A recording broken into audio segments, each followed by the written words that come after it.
Բարի սիրելի հայրենակիցներ, այսօր խոսելու ենք եւս մեկ մանիպուլյացիայի մասին։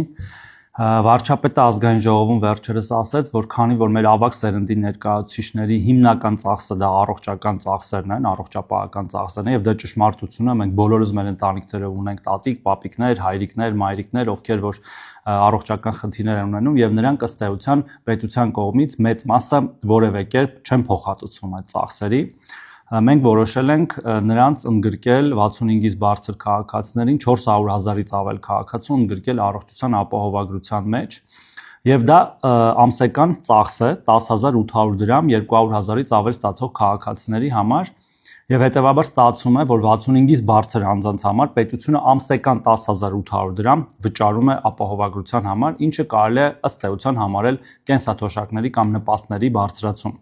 եւ որոնք ուղղվում են այդ կարևոր ծախսի համար եւ երբ որ կարիք լինի դա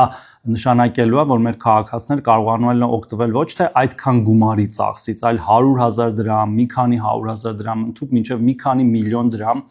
ծախսից եւ հետեւաբար սա մի էական բարելավում է մեր քաղաքացիների կյանքում, սա մի մեծ բեռի թեթևացում է սոցիալական թե իրենց համար եւ թե նրանց ընտանիքի անդամների համար, թե բոլորին մաղթում եմ առողջություն եւ կարիք չունենաք այդ ծառայությունների օգտագործման, լավ եղեք։